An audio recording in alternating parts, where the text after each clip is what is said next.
So good morning everyone. Good morning. Let's turn to the book of John chapter 6 and verses 6 to 12, and it's found in this book too, if you have this book, on page 6, Rebirth Reformation Ministry. We want to see that in God's Word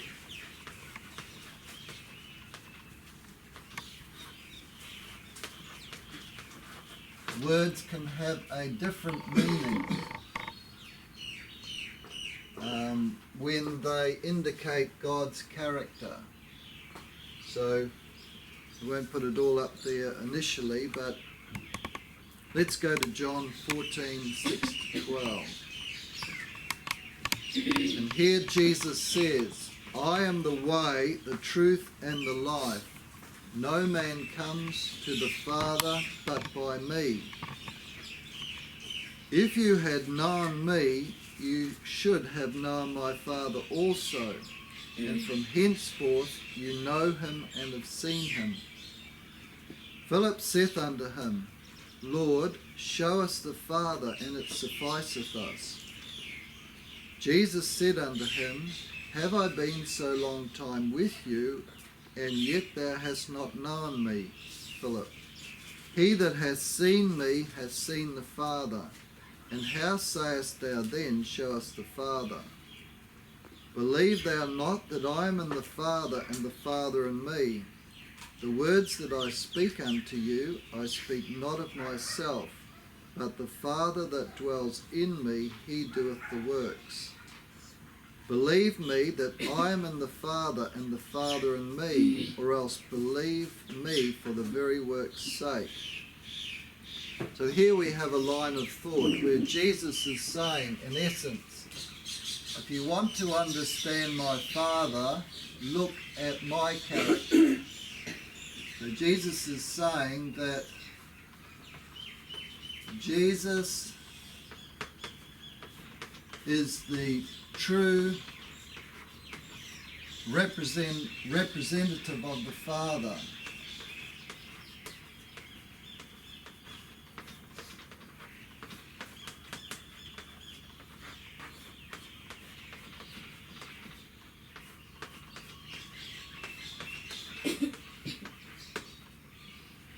So he said, if you want to know what God is like, look at my life. And this is a principle that we should be strongly founded upon, because it's a very important principle.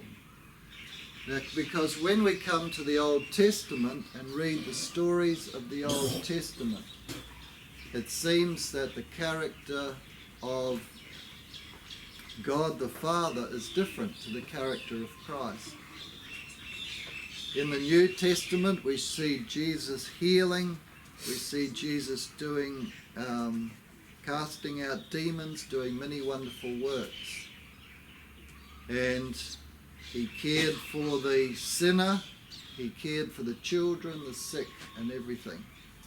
But in the Old Testament we tend to get a different view of the Father if we don't look at it in the correct manner. So Jesus said, if you've seen me, you've seen the Father. If you want to know what I'm like, if you want to know what the Father's like, then look at my character. In another place, in John 10, he said, I and my Father are one.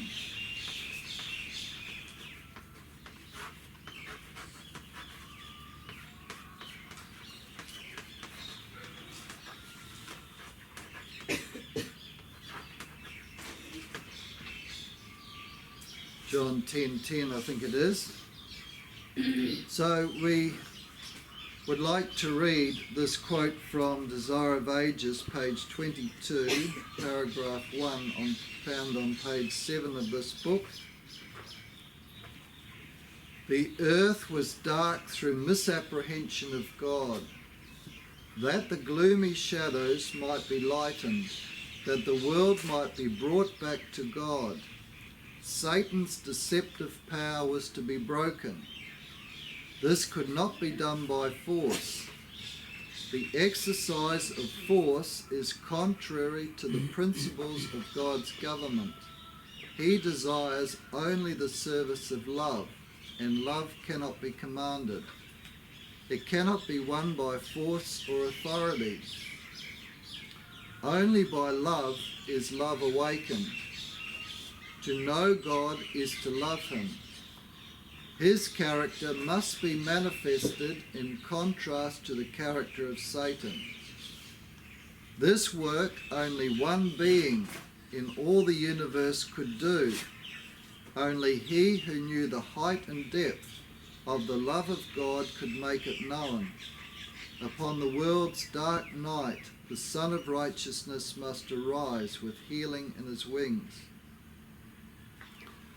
So Jesus is the one who gave the clear light on God's character. He said, I and my Father are one. You've seen me, you've seen the Father. And the cure for sin is not found in force. And that is not a part of God's character. So now we want to look at some of the words. We won't have time to do much, but we'll look at some of the words in Scripture. And we'll compare these words when they're used to show God's character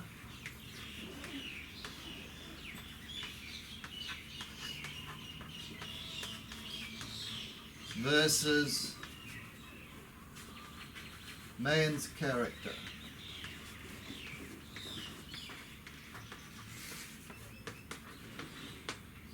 And we want to see that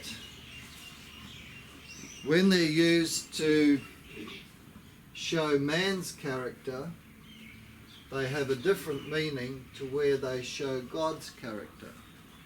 The first word we're going to look at, and probably the only word we'll have time this morning, is the word slay.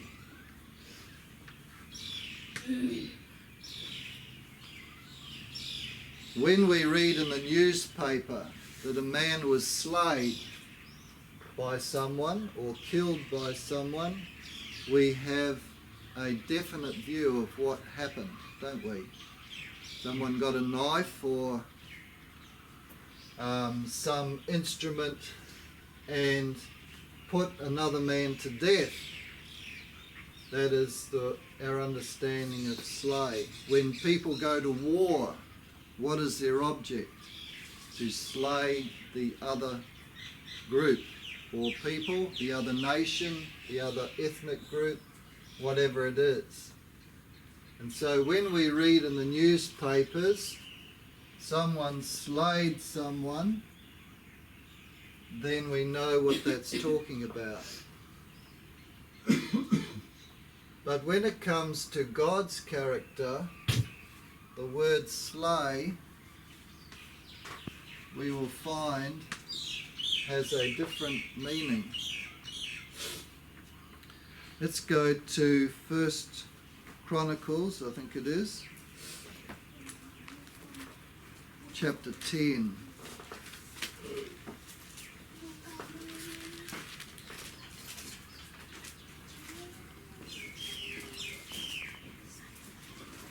Yes, 1 Chronicles chapter 10.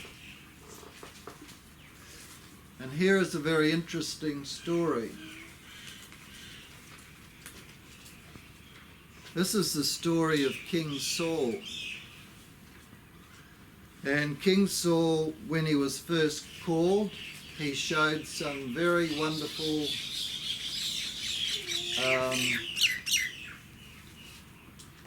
characteristics when he began his kingship for a very short time. He remained humble. He helped the people to throw off the Philistine yoke of bondage. Saul was someone whose character didn't develop in along God's lines after that. King Saul became an oppressor of the people and stopped following God's ways and will. So we know that, those who know the history of the Bible, that King Saul eventually started to persecute David, and who delivered them from the Egyptians. God used, not the Egyptians, the Philistines. God used to deliver them from the Philistines. And excuse me.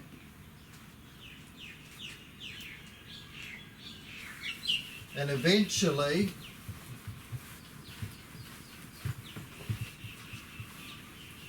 Saul went to the witch of Endor. So Saul was called to be king, and this seemed to help him a lot. He had some sort of experience with the Lord, and then after he became king, his character seemed to descend until he came to the witch of Endor.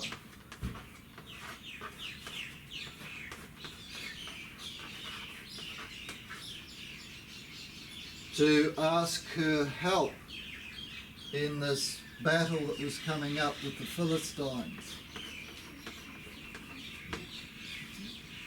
And in doing that, he forsook God completely. He left God completely and gave himself over to the powers of darkness. So let's read the story of the battle which took place here, found in 1 Chronicles chapter 10. Now the Philistines fought against Israel, and the men of Israel fled from before the Philistines and fell down slain in Mount Gilboa.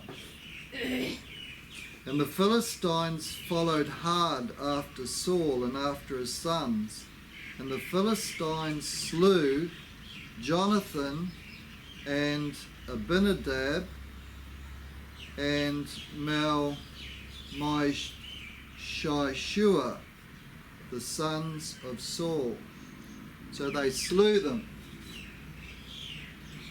So Saul had 3 sons in the battle who were fighting with him. Jonathan was of an extremely good character, but he died too in that battle. Now it says that they were slain, or the Philistines slew them, and we know what that means. It means they were killed in the battle.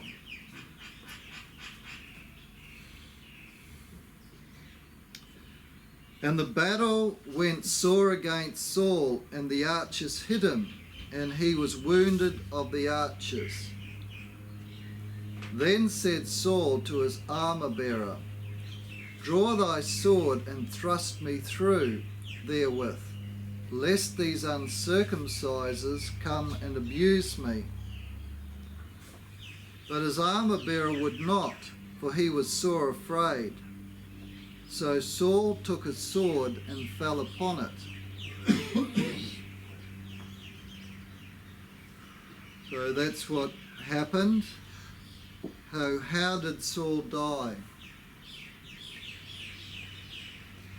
Suicide. He committed suicide because he was wounded. He didn't want to be tortured by the Philistines and humiliated by them. And so he fell on his sword and died.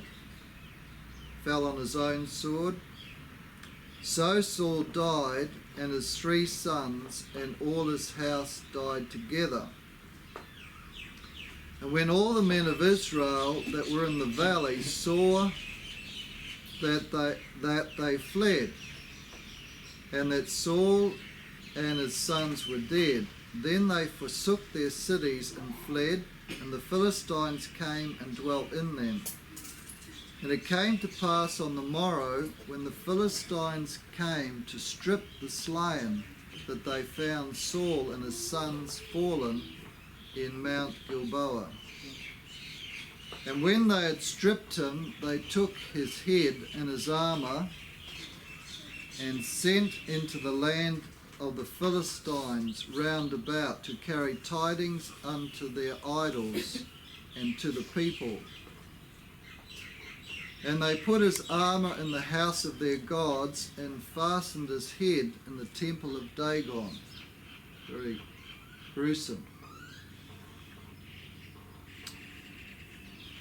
And when all Jabesh Gilead heard all that the Philistines had done to Saul, they arose, all the valiant men, and took away the body of Saul and the bodies of his sons, and brought them to Jabesh, and buried their bones under the oak in Jabesh, and fasted 7 days. So they showed respect for Saul.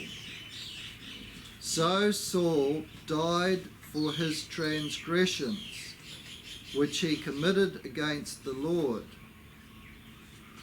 even against the word of the Lord, which he kept not, and also for asking counsel of one that had a familiar spirit, so to inquire of it, and inquired not of the Lord. Therefore he slew him, and turned the kingdom unto David the son of Jesse. So what does it say here? That the Lord slew Saul.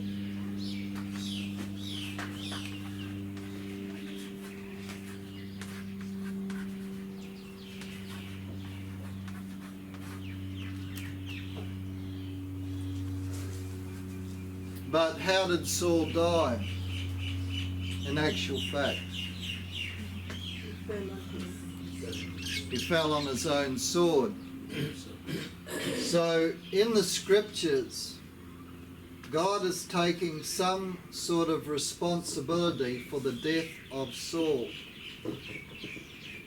But did God come with a sword and actually slay Saul? No, he didn't. Saul slew himself, as we read in the beginning. He fell on his sword. He knew his case was hopeless, and he fell on his sword and died. So what actually happened here?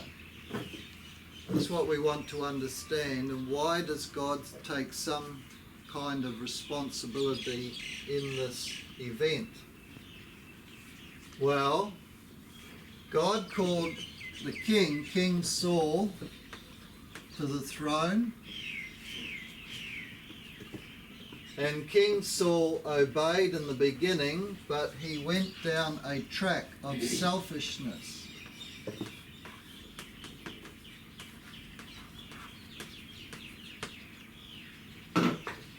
He went down a track of selfishness, where once he became king, he looked after King Saul first, and the people second. And then he went from the selfishness to persecution.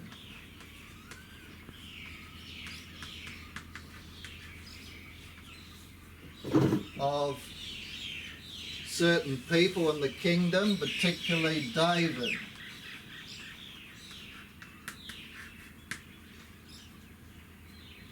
He also failed to carry out the judgments of God. So, as this was taking place, as we read, God is not a destroyer. God leaves the rejectors of his mercy to themselves to reap what they have sown. That's what it says in the book Great Controversy. And if you read this book here, you'll find these principles in this book. So we were listening the other day to the story of Job, and let's put it up here perhaps.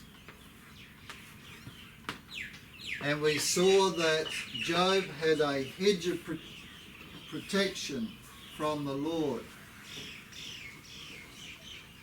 around Job and his family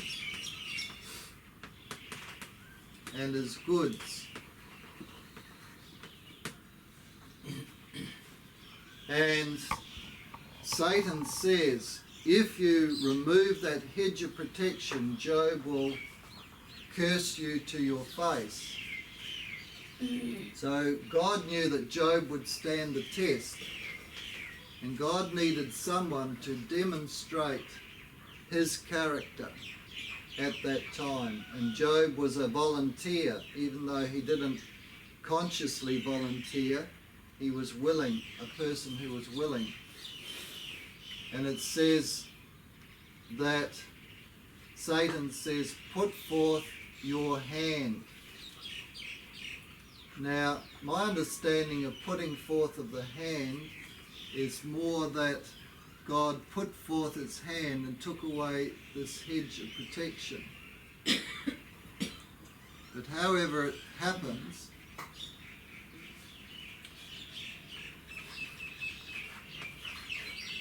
God withdrew his protection from Job, and then Satan came in and destroyed Job's family and his goods, at least for the time being his family. Now in the case of King Saul, when King Saul came to the throne, he was under God's protection. He had this hedge of protection around him, as we also have a hedge of protection around us while we're following God. But as King Saul went down this road of selfishness and persecuting others, especially David, then he loses this protection, because God can only protect us as we follow him. When we're saying to God, I don't want you in my life, I want to go my own way, when we're going the way of selfishness, then we are losing. Gradually, normally, it'll be gradual, a very gradual process, we lose God's protecting care. Now, how does this work? It works like this, that if I follow my own mind, if I follow my own ways, then I am saying to God, I don't want you in my life. I don't want you in my life. And when we are saying that by our actions, then we are rejecting God. Now God is humble. God is humble. And God will give us what we want, ultimately. If we don't want God, he will give that to us. He will leave us. He will leave us. He was protecting Saul, but as Saul went down this track, he will leave us to our own choices.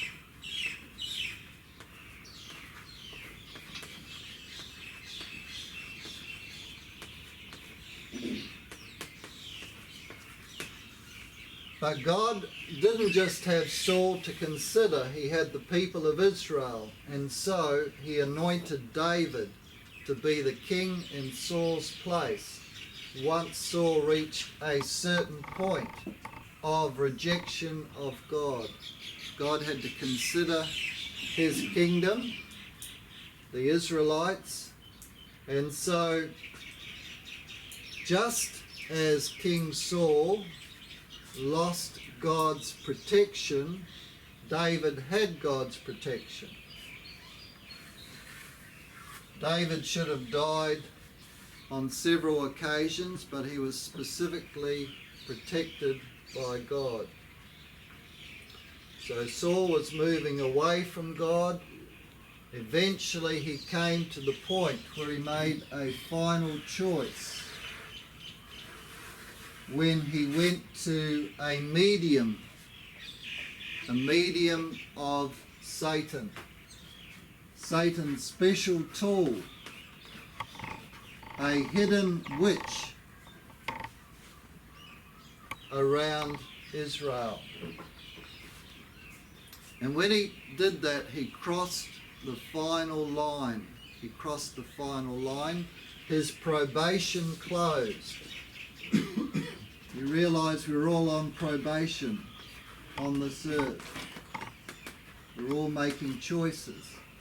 And so he crossed that line. And when he crossed that line, then when they came to battle, the Philistines and King Saul's forces, it was a straight out battle. Just make a little bit of room here again. So when it came to the battle itself, we had on the one hand, we had the Philistines, and then we had Saul and his sons, or Saul in particular, and we had Israel. Now, Saul was no longer with God. The Philistines were not with God. So the battle was over. Who was actually the strongest? And in this case, the Philistines were stronger than the people of Israel. Now, when David would fight with the Philistines, what did David have? God's protection. David was protected by God. So David plus Israel, when they fought with the Philistines, David would prevail because he was under this hedge of protection in these battles with the Philistines. The Philistines, no God, no real God. They had their false god, Dagon. So King Saul reached this point. Now, why does God say he slew him? Well, the simple reason is that God takes responsibility that we are all created by him originally through Adam and Eve, and King Saul was under his protection, but God removed that protection. And in that sense, God slew him. If God could have kept protecting him, King Saul would have still been alive. And so in that sense, God left him to himself to reap what he had sown. Do you understand the concept? Right. Now we haven't got time, I think we'll stop there, but we can say that we need to review our understanding of what happened in many instances, especially in the Old Testament, what actually happened behind the scenes. And in this light we can see that the wrath of God is different to the wrath of man. And wrath means anger. The wrath of God is different to the wrath of man. When God destroys,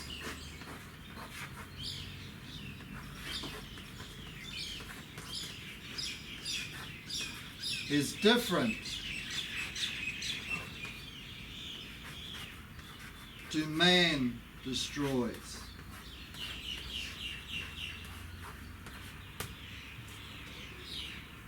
And if we study into this in the light of God's character, we will see that the wrath of God is when he leaves people to reap what they've sown. When God destroys, it's when he leaves people to reap what they have sown.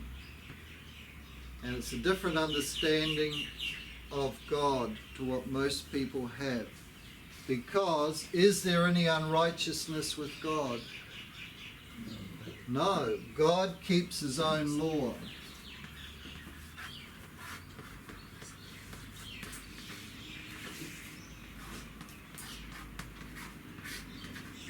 And God says, thou shalt not kill. If God said, you must not kill, but he killed himself, God would be the biggest hypocrite, because he would expect something from us that he himself does not do. And we want to become familiar with this way of thinking about God, a new way of thinking about God and what happened in the Old Testament.